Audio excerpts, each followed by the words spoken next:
Rock Times, hablando de piratas, en su tiempo considerados delincuentes, ¿crees que pasados unos siglos los narcos pasen a ser una figura tipo pirata? ¿Que hay equipos, por ejemplo, que se pongan el apodo de narcos?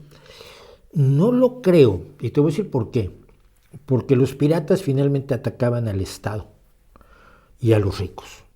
Y atacaban a la marina mercante, a los barcos que tenían grandes mercancías que generalmente pertenecían a la Compañía de las Indias Occidentales, de las Indias Orientales, perdón, o alguno de estos organismos o reyes que comerciaban. Entonces a la gente común y corriente el pirata no le resultaba cercano, no los querían, pero tampoco les resultaba cercano, ¿no?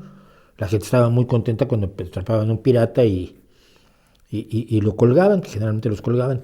Sobre todo, es que acabo de estar viendo una serie de documentales sobre piratas, pero y en ocasiones sí atacaban poblaciones y en ese momento la gente los odiaba mucho más. Pero el narcotraficante va contra el ciudadano. Es decir, a los que mata es a la gente que se encuentra en la calle en sus guerras de narco, y a los que mata es a quienes consumen sus productos.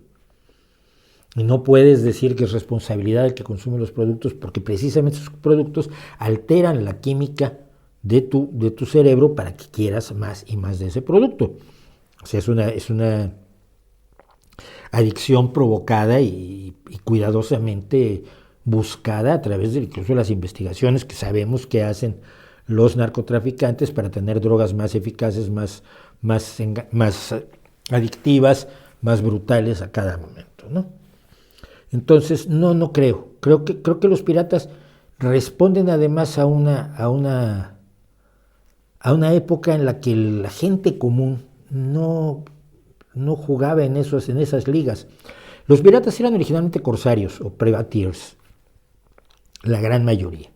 Es decir, eran gente a la que su rey de España, el rey de Portugal, el rey de Francia o el rey de Inglaterra les había dado carta de permiso para ser corsarios, para atacar a otras embarcaciones, robarles la riqueza y llevárselas al rey.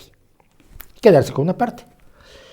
Cuando se acabó la temporada de los corsarios o privateers, los que ya habían trabajado en eso dijeron, ¿y ahora qué quieres? ¿Volver a ser marino mercante? Y dijeron, no.